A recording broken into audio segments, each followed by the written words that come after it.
واجب الاحترام، قابل عزت احترام میرے عزیز دوستوں، بزرگوں اور بھائیوں، اللہ رب العزت کی پاک کتاب قرآن مجید فرقان حمید میں سے ایک آیت مبارکہ آپ حضرات کے سامنے تلاوت کی ہے۔ دعا ہے کہ اللہ رب العزت میں گناہگار کو اور کم علم کو حق اور سچ بیان کرنے کی توفیق عطا فرمائے۔ بیان کرنے کے بعد اللہ رب العزت مجھے اور آپ کو اس پر عمل کی توفیق عطا فرمائے۔ عزیز دوستو، یہ مہینہ شعبان کا مہینہ چل رہا ہے۔ اس مہینے کے اندر ایک رات ہے جو عظیم رات ہے اور شان اور مقام اور برکت والی رات ہے، جس رات کو شب قدر کہا جاتا ہے اور اس رات کو شب برات بھی کہا جاتا ہے۔ اس رات کی حدیث کے اندر کئی فضیلتیں آتی ہیں۔ یہ شان اور مقام اور عظمت والی رات ہے۔ اس رات کے اندر اللہ رب العزت مومنوں کی بخشش فرماتے ہیں، اور اس رات کے اندر مسلمانوں کی تقدیر لکھی جاتی ہے،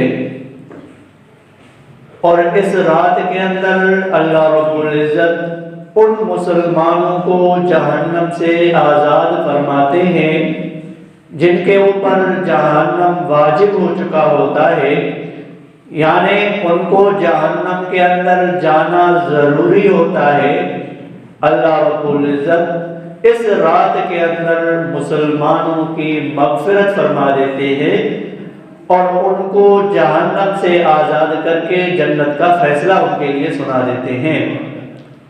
وہ فیصلہ اس رات کے اندر شب قدر کے اندر فیصلہ ہوتا ہے، اور وہ رات ہے شعبان کے 15 تاریخ کی رات، جس کو حدیث پاک کے اندر نصف شعبان کہا گیا ہے۔ نصف کہتے ہیں آدھے کو، یعنی شعبان کا آدھا، شعبان کے مہینے کا آدھا 15 دن، مہینے کا جو آدھا ہے وہ 15 دن کا ہوتا ہے۔ تو اس سے معلوم ہوا یہ رات جو ہے یہ 15 شعبان کی رات ہے۔ احادیث کے اندر اس رات کی بہت ساری فضیلتیں بیان کی گئی ہیں۔ ایک مرتبہ حضور علیہ السلام کی گھر والی، پیاری گھر والی، صدیق کی بیٹی صدیقہ، محبوب کی رفیقہ، ام المومنین، مومنوں کی ماں حضرت عائشہ صدیقہ طیبہ طاہرہ رضی اللہ تعالی عنہا فرماتی ہیں کہ حضور علیہ السلام 15 شعبان کی رات کو حضور علیہ السلام میرے بسترے سے جدا ہو گئے۔ پاک پیغمبر حضور علیہ السلام کو میں نے اپنے بستر پر نہیں دیکھا، تو میں رات کے وقت اٹھ کر حضور علیہ السلام میرے بسترے سے اٹھ کر چل پڑے۔ حضرت عائشہ فرماتی ہیں تو میں بھی حضور علیہ السلام کے پیچھے پیچھے چل پڑی۔ فرماتی ہے میں نے دیکھا، یہ سوچا دیکھوں تو صحیح، رات گزارنے کی باری حضور علیہ السلام کی جو باری ہے وہ میرے گھر کے اندر ہے، دیکھوں تو صحیح حضور علیہ السلام میری باری کے اندر کس گھر والی کے گھر جاتے ہیں اور اس کے ساتھ رات گزارتے ہیں۔ حضرت عائشہ صدیقہ طیبہ طاہرہ رضی اللہ تعالی عنہا اس سوچ کے اندر حضور علیہ السلام کے پیچھے پیچھے چل پڑی۔ حضور علیہ السلام چلتے چلتے مدینہ کے اندر ایک قبرستان ہے جس قبرستان کو جنت البقیع کہا جاتا ہے۔ حضور علیہ السلام اس قبرستان کے اندر تشریف فرما ہوئے۔ حضور علیہ السلام اس قبرستان کے اندر گئے۔ حضرت عائشہ صدیقہ طیبہ طاہرہ رضی اللہ تعالی عنہ حضور علیہ السلام پیچھے چلتی چلتی حضور علیہ السلام کے پیچھے آگے جنت البقیع کے اندر حضرت عائشہ بھی آ گئی۔ حضرت عائشہ رضی اللہ تعالی عنہ کو حضور علیہ السلام نے جب دیکھا اور دیکھ کر پوچھنے لگے، اے عائشہ تو ادھر کیسے آ گئی؟ کیا میں ناانصاف ہوں؟ کیا میں محمد تیرے ساتھ ناانصافی کروں گا؟ حضرت عائشہ فرماتی ہیں، آقا آپ تو انصاف والے ہیں، آپ ناانصافی میرے ساتھ کیسے کریں گے؟ حضرت عائشہ فرماتی ہیں، میں اس سوچ سے تیرے پیچھے آئی کہ میں نے سوچا کہ دیکھو حضور علیہ السلام میری باری کے اندر کس گھر والی کے ساتھ جا کے رات گزارتے ہیں۔ حضرت عائشہ رضی اللہ تعالی عنہ کے جواب پر حضور علیہ السلام نے فرمایا، عائشہ کیا تجھے پتا نہیں ہے آج ایسی رات ہے، آج شعبان کی نصف رات ہے، 15 شعبان ہے۔ اس رات کے اندر اللہ رب العزت آسمان دنیا کے اوپر جلوہ افروز ہوتے ہیں۔ اللہ رب العزت آسمان دنیا کے اوپر آتے ہیں اور آ کر اللہ رب العزت وہیں پہ اپنے بندوں کی بخشش فرماتے ہیں۔ اور اس رات کے اندر اللہ رب العزت اپنے اتنے بندوں کو بخش دیتے ہیں، اپنے بندوں کو معاف فرما دیتے ہیں۔ عرب کے اندر ایک قبیلہ ہے، غالباً اس قبیلے کو بنو قریظہ کہا جاتا ہے۔ حضور علیہ السلام نے فرمایا اس قبیلے کے اندر جتنی بکریاں ہیں، اور وہ قبیلہ بکریوں کے اندر مشہور تھا اور ان کے پاس بکریاں زیادہ ہوا کرتی تھی۔ حضور علیہ السلام نے فرمایا ان قبیلے کے اندر جتنی بکریاں ہیں اور ان بکریوں کے اوپر جتنے بال ہیں، اللہ رب العزت اس رات کے اندر، اس بلاری رات کے صدقے اللہ رب العزت اتنے ہی مسلمانوں کو معاف فرما دیتے ہیں۔ کیا شان والی رات ہے، کیا مقام والی رات ہے۔ بکریوں کے اوپر بالوں کا تذکرہ فرمایا اور اس سے حضور علیہ السلام نے اشارہ فرمایا کہ جتنے بکریوں کے اوپر بال ہوتے ہیں یعنی بال کثرت سے ہوتے ہیں، اور اللہ رب العزت بھی اتنے ہی اس رات کے اندر کثرت سے زیادہ مسلمانوں کو جہنم سے چھٹکارا دلا کر اللہ رب العزت ان کے لیے جنت کے فیصلے سنا دیتے ہیں۔ اتنی شان والی رات ہے، اتنے مقام والی رات ہے۔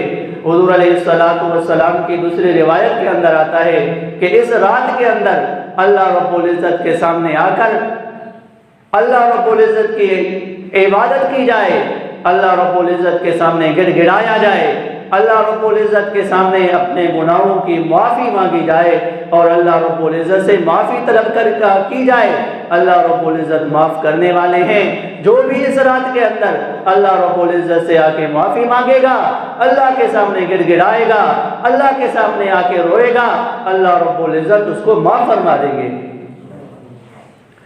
اس رات کے اندر 15 شعبان کی رات کے اندر جیسے ہی سورج غروب ہوتا ہے، سورج غروب ہونے کے بعد اللہ رب العزت آسمان دنیا کے اوپر آتے ہیں، یعنی اللہ کی رحمت آسمان دنیا کے اوپر آتی ہے اور اللہ رب العزت کی آسمان دنیا کے اوپر آ کر ایک اعلان فرماتے ہیں، کوئی ہے جو اس رات کے اندر ہم سے آ کے بخشش مانگے میں اس کو معاف کر دوں، کوئی ہے جو اس رات کے اندر آ کے میں اللہ رب العزت سے رزق کی کشادگی کی دعا مانگے میں اللہ رب العزت اس کے لیے رزق کو کشادہ کر دوں، کوئی ہے جو بے اولاد ہے اس رات کے اندر آ کے مجھ سے اولاد مانگے میں اس کو صاحب اولاد بنا دوں، کوئی ہے جو پریشانیوں کے اندر مبتلا ہے اور اس رات کے اندر آ کے اپنے پریشانیوں کے حل کے لیے مجھ سے دعا مانگے میں رب العزت اس کی پریشانیاں دور کر دوں، کوئی ہے جو دنیا کا ستایا ہوا ہے اور دنیا کی تکلیفوں میں اور دنیا کی پریشانیوں میں مبتلا ہے، اللہ رب العزت فرماتے ہیں آ جائے اس رات کے اندر آ کے مجھ سے معافی مانگے اور اپنے پریشانیوں کا حل مجھے بتائے اور اپنی پریشانی مجھے آ کے بتائے، میں اللہ رب العزت اس کی پریشانیوں کو حل کر دوں۔ روایت کے اندر آتا ہے یہی صدا، یہی اعلان سورج کے غروب ہونے سے شروع ہوتا ہے، جب تک صبح صادق طلوع نہیں ہوتا یہی اعلان اللہ رب العزت کی طرف سے ہوتا رہتا ہے۔ یہی صدا اللہ رب العزت کی طرف سے انسان کے لیے اللہ رب العزت کی طرف سے اعلان ہوتا رہتا ہے، جب کوئی بندہ آ کے بخشش مانگتا ہے، جب کوئی بندہ اللہ رب العزت کے سامنے جھکتا ہے، جب کوئی بندہ اللہ رب العزت کے سامنے آ کے عاجزی کرتا ہے۔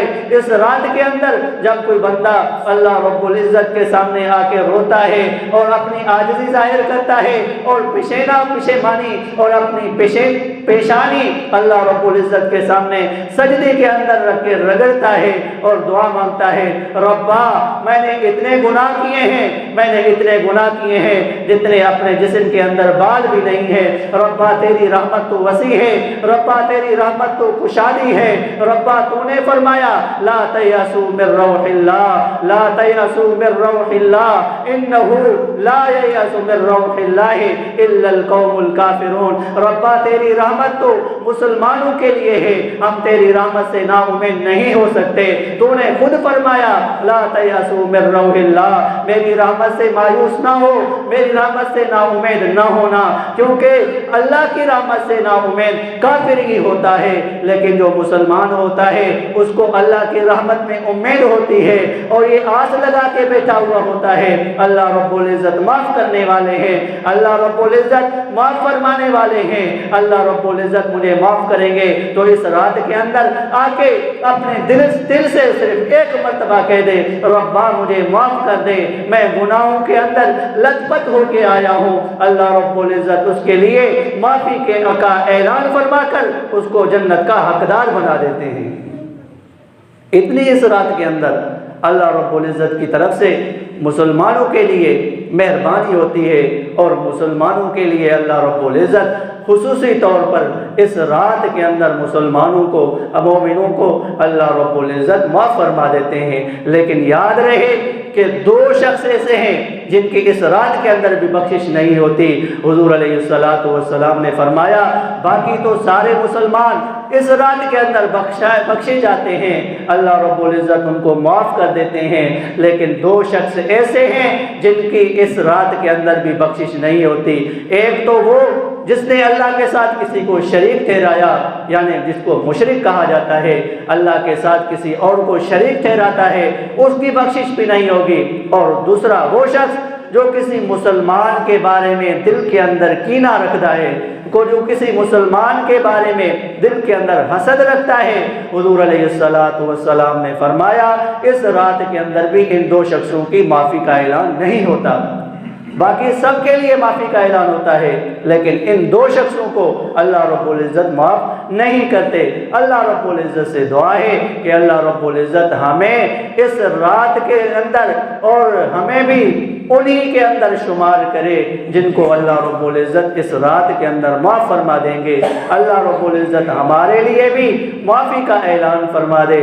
اللہ رب العزت سے دعا ہے کہ اللہ رب العزت ہمیں حضور علیہ السلام کا سچا تابعدار بنائے۔ اللہ رب العزت سے دعا ہے کہ اللہ رب العزت ہمیں اپنے آپ سے مانگنے کی توفیق عطا فرمائے اور اللہ رب العزت ہمیں حسد سے، کینے سے بچائے۔ وآخر دعوانا ان الحمد للہ رب العالمین۔ سنتیں ادا فرمائے۔